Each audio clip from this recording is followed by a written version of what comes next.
Hello guys, அழகே அழகில அடுத்ததான் என்ன நடக்குதுன்னு சொன்னால், சுரேஷோட அம்மா இல்லாத பொல்லாதெல்லாம் சொல்லி மதியை வீட்டை விட்டு அனுப்பணுமென்று நினைக்கிறாங்க. மதி வந்து அந்த வீட்டுக்கு போன நாள்ல இருந்து அவங்க தனக்கு பிடிக்காத விஷயங்களை பண்ணவே மாட்டாங்க. தன்னை யாராவது அடக்கி ஆளணுமென்று நினச்சா, ஏன் இப்படி பண்ணுறீங்க, எதுக்கு நான் நீங்கள் சொல்கிறத கேட்கணும், இந்த மாதிரி வந்து கேட்பாங்க. ஆனால் வந்து அழகு அப்படி கிடையாது. அவங்க வந்து என்ன சொல்கிறாங்களோ அதை பண்ணிட்டு போவாங்க. இதனால் வந்து தனக்கும் தன்னோட ஹஸ்பண்டுக்கும் பிரச்சனை வரக்கூடாதுன்னு நினைப்பாங்க.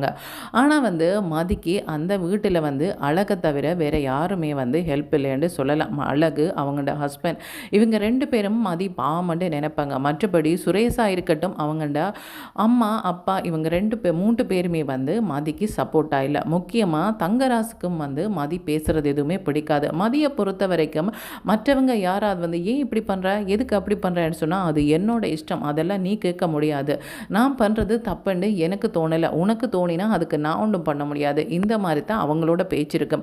இப்படி இருக்கும்போது அந்த வீட்டில் பெரிய ஒரு பிரச்சனையை வந்து உருவாக்க நினைக்கிறாங்க. யாருன்னு சொன்னால் சுரேஷோட அம்மா, அதாவது மதியோட மாமியார். மதி அந்த வீட்டில் இருக்கிறத பிடிக்காம அவங்க என்ன பண்ணுறாங்கன்னு சொன்னால், அவங்கள கூப்பிடாமலே ஒரு மாதிரி ஒரு பார்வை பார்க்குறாங்க. இதை வந்து அழகு கவனிச்சுட்டு, மதி உன்னைத்தான் பார்க்குறாங்க, என்னென்று போய் கேளு என்ற மாதிரி வந்து சொல்கிறாங்க. ஏனக்கா எனக்கு பேர் இல்லையா, என்னை கூப்பிடணும்னு சொன்னால் என் பேரை சொன்னால் நான் அந்த இடத்துக்கு போய் என்னென்று பார்ப்பேன், அதை விட்டுட்டு அவங்க ஒரு பார்வை பார்க்குறானுங்கன்றதுக்காக நான் அந்த இடத்துல போய் பார்க்கணுமா, அதெல்லாம் எனக்கு அவசியம் இல்லை என்ற மாதிரி வந்து சொல்லிட்டு அவங்க பாட்டுக்கு போயிடுறாங்க.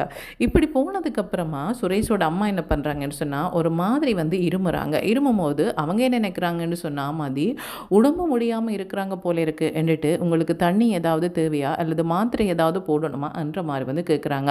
அவங்க கேட்டும் கேட்காத மாதிரி இருந்துட்டு ஒரு டம்ளரை பார்க்குறாங்க. அதுக்கான அர்த்தம் என்னென்னு சொன்னால், சுரேஷ் வந்து டீ குடிச்சிட்டு ஒரு டம்ளரை வச்சுட்டு போயிருக்கிறான், அதை நீ கவனிக்கலையா, எதுக்கு எடுத்து வைக்காமல் இருக்கிறன்ற மாதிரி தான் அவங்கள்ட அர்த்தம். ஆனால் அவங்க என்ன பண்ணுறாங்கன்னு சொன்னால் அதை கவனிக்கவும் இல்லை, அதை கண்டாலுமே அவங்க எடுத்து வைக்க போகிறதில்ல. யார் டீ குடித்தாங்களோ அவங்க தான் கொண்டே வைக்கணும், நான் இதுக்கு வைக்கணுமென்றது தான் அவங்களோட கேள்வி.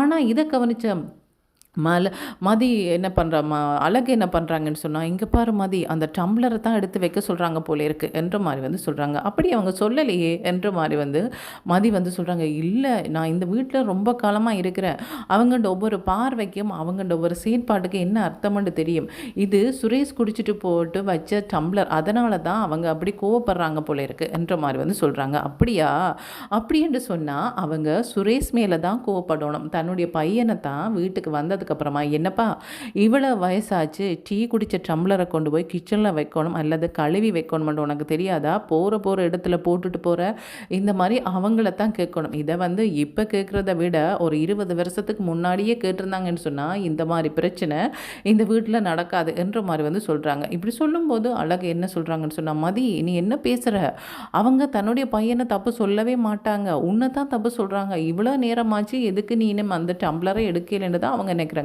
நான் வந்து எடுக்க போகிறதும் இல்லை, எடுக்கவும் மாட்டேன், என்னட்டு தான் சொல்லி பார்க்கட்டுமே என்ற மாதிரி வந்து சொல்கிறாங்க.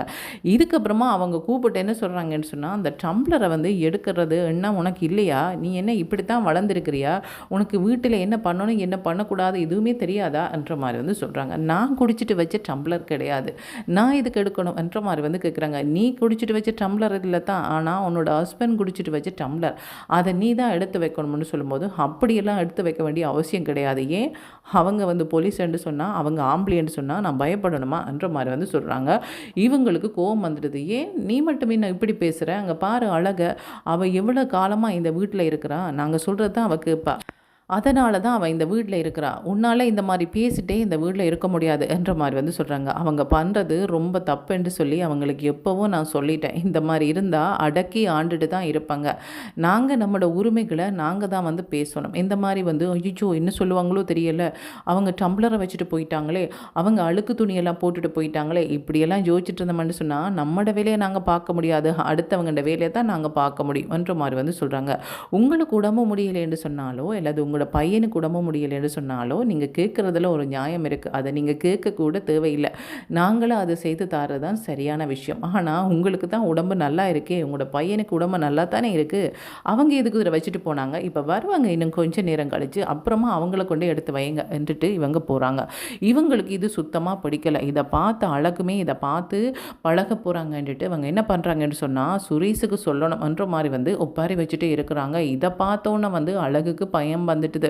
அச்சோ இவங்க என்ன இப்படி ஒப்பாரி வைக்கிறாங்களே, இவங்க இப்படி பண்ணுறதை பார்த்தா மதியை வீட்டை விட்டே அனுப்ப போகிறாங்க போல இருக்கே, இன்றைக்கி என்ன பிளான் பண்ணியிருக்கிறாங்களோ தெரியலையே. மதி இங்கே பாரு கொஞ்சம் அமைதியாக இருன்னு சொல்லும்போது, நான் இதுக்காக அமைதியாக இருக்கணும், நீங்கள் அமைதியாக இருந்து பழகிட்டீங்க, நான் அப்படி அமைதியாக இருக்க விரும்பலை, நான் என்னில் தப்புன்னு சொன்னால் அமைதியாக இருப்பேன், இந்த இடத்துல என்ன தப்பும் எனக்கு தெரியலை என்று சொல்லும்போது, பெரியவங்களோட இப்படித்தான் பேசுவியா, வாயாடியாக தான் இருப்பியா, இப்படித்தான் உன்ற வீட்டில் உன்னை வளர்த்தாங்களா என்ற மாதிரி மதியை பார்த்து அவங்களோட மாமியார் கேட்குறாங்க. கேட்கும்போது மதிக்கு கோவம் வந்துட்டு, மதி என்ன சொல்கிறாங்கன்னு சொன்னால், நீங்கள் இந்த கேள்வியை உங்களோட பையனை பார்த்து கேட்கணும், நான் இந்த கேள்வியை உங்களை பார்த்து கேட்கணும், அதை விட்டுட்டு நீங்கள் என்ன பார்த்து கேட்குறீங்களா, உங்களோட பையனை நீங்கள் இப்படி தான் வளர்த்து வச்சுருக்கிறீங்களா, ரூம் ஃபுல்லாகவே அழுக்காக இருக்குது, அழுக்கு துணியை போகிற இடத்துல போட்டுட்டு போகிறாங்க, இங்கே என்னடான்னு சொன்னால் டம்ளரை எரிஞ்சு போட்டு போகிறாங்க, இப்படிப்பட்ட செயற்பாடை செய்கிற உங்களோட பையனை தான் நீங்கள் கேட்கணும் என்னென்னு சொல்லி, அதாவது நீ கல்யாணம் ஆனதுக்கு அப்புறமா கூட திருந்தலையாப்பா, இப்படியே தான் இருக்கிறியா, பாவம் இல்லையா உன்னோட ஒய்ஃப் என்ற மாதிரி நீங்கள் சொல்லணும். இங்கே பாருங்கள், நான் எல்லாம் பாவம் கிடையாது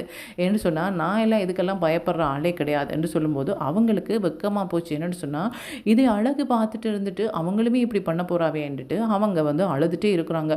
எனக்கு என்னமோ பண்ணுது என்று சொல்லும்போது, இவங்க 2 பேருமா சேர்ந்து ஹாஸ்பிட்டலுக்கு கூட்டிகிட்டு போகிறதா என்ற மாதிரி கேட்குறாங்க. இல்லை அதெல்லாம் தேவையில்லை என்ற மாதிரி சொல்கிறாங்க. காரணம் என்னென்னு சொன்னால், உண்மையிலே அவங்களுக்கு ஒன்றுமே பண்ணலை, அவங்க சும்மா நடிக்கிறாங்க. இதை பார்த்த சுரேஷோட அப்பா என்ன பண்ணுறாங்கன்னு சொன்னால், இவங்கள்ட அம்மா அப்பாவை கூப்பிட்டு 2 ஏச்சு கொடுத்தா தான் சரி, என்ன இவங்கள இப்படி வளர்த்து வச்சுருக்குறாங்க, இந்த பொண்ணை கல்யாணம் பண்ணி எங்களோட பையனுக்கு கொடுத்ததும் போதும் எங்களோட பையன் என்ன பாடுபடுறானோ தெரியாது, எங்களையே இப்படி வாயாடியாக பேசுகிற பொண்ணு எப்படி தன்னுடைய ஹஸ்பண்டுக்கு மரியாதை கொடுப்பா, பாவம் சுரேஷ் என்ன பாடுபடுறானோ தெரியலை, அவனோட வாழ்க்கையே நாசமாக போச்சு, தங்கராசை நம்பித்தானே நாங்கள் இந்த பொண்ணை எங்களோட சுரேஷுக்கு கட்டி கொடுத்தோம், தங்கராசுக்கு சொல்கிறதுக்கு முன்னாடி அவங்கள்ட அம்மா அப்பாவை கூப்பிடு என்ற மாதிரி சொல்கிறாங்க. எதுக்கு அவங்கள கூப்பிட்றீங்க, நான் எந்த தப்பும் பண்ணல, ஓ உன்னோட அம்மா அப்பா ரொம்ப கவலைப்படுவாங்கன்னு நினைக்கிறியோ, அவங்க கவலைப்படணும்ன்றதுக்காகத்தான் நான் கூப்பிட்றேன், நான் பட்ட கஷ்டத்தை அவங்க படணும், நான் என்னோட வீட்டில் உட்காந்துருக்கிறேன், அவங்க தங்களோட வாயாடி பொண்ணை இஞ்சி அனுப்பிட்டு நிம்மதியாக இருக்கிறாங்களா என்ற மாதிரி சொல்கிறாங்க.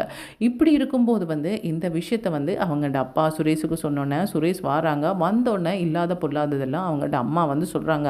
சுரேஷ் கேட்குறாங்க, என்ன மதி இந்த வீட்டில் இனி மற்றவங்களை நிம்மதியாகவே இருக்க விட மாட்டியா, ஏன் வந்த நாளேருந்து இப்படி பண்ணிகிட்ருக்கிற, உனக்கு இந்த வாழ்க்கை பிடிக்கலைன்னு சொன்னால் நீ போய்கிட்டே இருக்கலாம், அதுக்கு யாரும் இங்கே தடை இல்லை, அதுக்காக மற்றவங்களை கஷ்டப்படுத்தணும் அவசியமே கிடையாது என்ற மாதிரி சொல்கிறாங்க. யார் சொன்னாங்க விருப்பப்பட்டு நான் இந்த கல்யாணத்தை பண்ணேன்னு சொல்லி, எனக்கு இந்த கல்யாணத்தில் தூளி கூட விருப்பம் இல்லை, அது உங்களுக்கும் தெரியும், என்னை கொண்டு கல்யாணம் பண்ணி வச்சு அந்த தங்கராசுக்கும் தெரியும் என்ற மாதிரி சொல்கிறாங்க. என்ன பேர் சொல்லி சொல்கிற மாப்பிள்ளை என்று சொல்லும்போது, ஆமாம் அவரோட பேர் தங்கராசு தானே, தங்கராசுன்னு சொல்லாமல் வேறு எப்படி சொல்லுவாங்களா என்ற மாதிரி சொல்கிறாங்க. இங்கே பாரு, இந்த மாதிரி வாயாடுற வேலையெல்லாம் என்னோட வச்சு கொள்ளாத, அப்புறமா அரைஞ்சிடுவேன் என்ற மாதிரி சுரேஷ் சொல்கிறாங்க. எங்கே அடிங்க பார்க்கலாம், என்ன நீங்கள் அடிக்க நான் பார்த்துட்டு இருப்பேனா, எனக்கு கம்ப்ளைண்ட் பண்ண தெரியாதா, என்ன வேணாலும் பண்ணலான்னு நினைக்கிறீங்களா, இங்கே பாருங்கள் என்னில் தப்பு இருந்தால் நான் மன்னிப்பு கேட்பேன், நான் நேர்மையாக நடப்பேன், அதை விட்டுட்டு என்னை மிரட்டலாம் அடிக்கலான்னு நினச்சிங்கன்னு சொன்னால் அது சரிப்பட்டு வராது.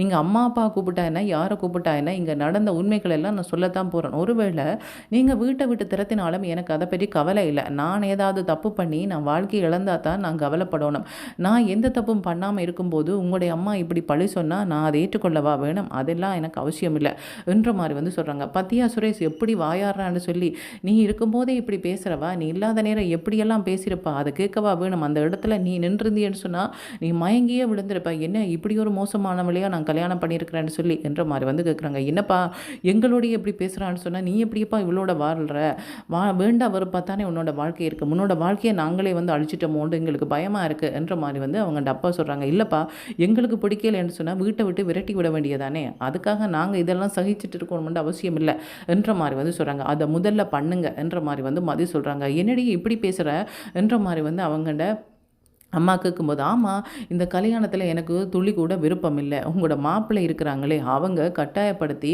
வீட்டுக்காரர மிரட்டி என்ன அந்த கல்யாண மேடையில உட்கார வச்சாங்க. ஆனா சரி என்ன பண்றது? கல்யாணம் ஆச்சு. இனிமேலாவது கொஞ்சம் வந்து சமாளிச்சு போகலாம். ஒரு சில இடங்கள்ல வந்து ஒரு சில விஷயங்கள் எங்களுக்கு பிடிக்காத விஷயங்கள் எல்லாம் நடக்கத்தான் செய்யும். அதுக்காக எல்லாத்தையும் நாங்க வந்து யோசிச்சுட்டு இருக்க முடியுமான்ட்டு பார்த்தா, நீங்க என்ன பண்றீங்கன்னு சொன்னா, நடக்காத விஷயத்த நடந்ததா சொல்றீங்க. உங்களோட பையன் பண்ண தப்ப வந்து என் மேல போட பார்க்குறீங்க. உங்களோட பையனை சோம்பேறியா வளர்த்துட்டு எனக்கு வந்து என்ன வந்து கேள்வி கேட்டுட்டு இருக்கிறீங்க. இதெல்லாம் எனக்கு சரிப்பட்டு வராது. இங்க பாருங்க, உங்களோட பையனுக்கு முன்னாலேயே நான் சொல்றேன்.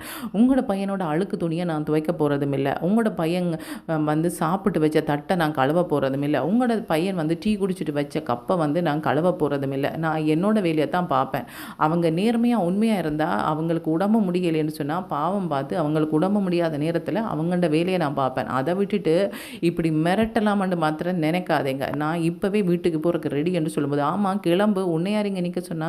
முதல்ல வந்து வீட்டுக்கு கிளம்பு. உனக்கு ஒரு அளவுக்கு தான் வந்து உன்னை வந்து மன்னிச்சு விட முடியும். நீ உன் இஷ்டத்துக்கு இந்த வீட்டில் இருக்கலாமான்னு சொன்னால் அதுக்கு இந்த இடம் சரிப்பட்டு வராது. உன்னோட வீடு தான் சரிப்பட்டு வரும்.